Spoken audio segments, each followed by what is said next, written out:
മുഖ്യമന്ത്രി V D സതീശനെ വിമർശിച്ച KSU സംസ്ഥാന അധ്യക്ഷനെതിരെ എറണാകുളം മുഖ്യമന്ത്രി വി ഡി സതീശനെ വിമർശിച്ച മുഖ്യമന്ത്രി വിമർശിച്ച KSU സംസ്ഥാന അധ്യക്ഷനെതിരെ കൂടുതൽ KSU നേതാക്കൾ രംഗത്ത്. അധ്യക്ഷനെതിരെ എറണാകുളം ജില്ലാ പ്രസിഡന്റ് മുഖ്യമന്ത്രിക്കെതിരെ ആസൂത്രിത നീക്കമെന്ന് KM കൃഷ്ണലാൽ. മുൻ CPIM BJP നേതാക്കളെ സ്ഥാനാർത്ഥികളാക്കിയപ്പോൾ ഇല്ലാത്ത പ്രശ്നമാണ് ഇപ്പോൾ ചിലർക്കെന്നും വിമർശനം. അർജുൻ മട്ടന്നൂരിന്റെ വിശദാംശങ്ങൾ നൽകാൻ. Arjun, good morning. വിമർശനം KSU സംസ്ഥാന അധ്യക്ഷനെതിരെ കൂടുതൽ നേതാക്കൾ രംഗത്തെത്തുന്നു എന്നുള്ളതാണ്. അതിൽ ഭിന്നത ഉടലെടുക്കുന്നു എന്നുള്ളത് കൂടിയാണ്. ഇതിപ്പോൾ എന്താണ് പ്രതികരണങ്ങൾ വരുന്നത്?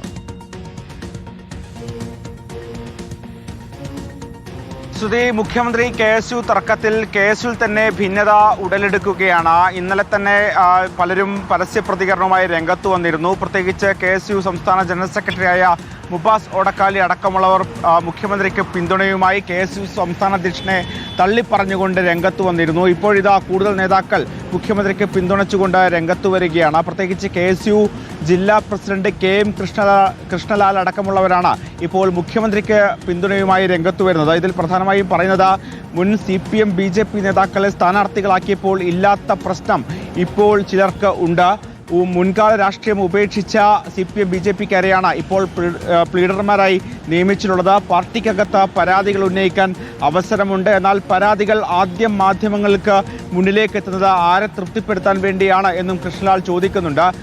ചില മോഹഭംഗങ്ങളിൽ നിന്നാണ് ഇത്തരം ചില അതൃപ്തികൾ ഉണ്ടാകുന്നത് എന്നായിരുന്നു സംസ്ഥാന ജനറൽ സെക്രട്ടറിയായ മുബാസ് ഓടക്കാലിയുടെ വിമർശനം. ഇതിൽ പ്രധാനമായും നമ്മൾ കാണേണ്ടത് ഇക്കഴിഞ്ഞ നിയമസഭാ തെരഞ്ഞെടുപ്പ് കാലത്തും അതിനുശേഷം മുഖ്യമന്ത്രി സ്ഥാനവുമായി ബന്ധപ്പെട്ട തർക്കങ്ങൾ ഉണ്ടായപ്പോഴും ഒക്കെ തന്നെ വി ഡി സതീശനെ പിന്തുണച്ച് രംഗത്ത് വന്ന അത്തരത്തിൽ VD അനുകൂലികൾ എന്ന് തന്നെ പറയാൻ പറ്റുന്ന ആളുകളാണ് ഇപ്പോഴും ഈ മുഖ്യമന്ത്രിക്ക് പ്രതിരോധം തീർത്തുകൊണ്ട് രംഗത്ത് വരുന്നത്. KSUവിൽ തന്നെ ഇത്തരമൊരു ഭിന്നത രൂക്ഷമായിക്കൊണ്ടിരിക്കുകയാണ്. പ്രത്യേകിച്ച് VD പക്ഷം KC പക്ഷം എന്നിങ്ങനെ രണ്ടായി തിരിഞ്ഞുകൊണ്ട് KSUവിനകത്തും ഈ ഭിന്നത രൂക്ഷമാവുകയാണ്. എന്തായാലും ഈ ഭിന്നത രൂക്ഷമാകുമ്പോഴും ഈ പ്രശ്നങ്ങൾ പരിഹരിക്കപ്പെടുന്നില്ല എന്നതാണ് ഏറ്റവും പ്രധാനപ്പെട്ട കാര്യം. പ്രത്യേകിച്ച് സംഘടനയിൽ പരാതി നൽകിയെങ്കിൽ പോലും ആ തരത്തിലുള്ള ഇടപെടലുകൾ ഉണ്ടാകുന്നില്ല. മാത്രവുമല്ല മുഖ്യമന്ത്രി ആകട്ടെ KSU സംസ്ഥാന അധ്യക്ഷനെ കാണാനോ കൂടിക്കാഴ്ചയ്ക്ക് സമയം നൽകാനോ തയ്യാറാകുന്നില്ല എന്നതാണ് മറ്റൊരു പ്രധാനപ്പെട്ട പ്രശ്നം.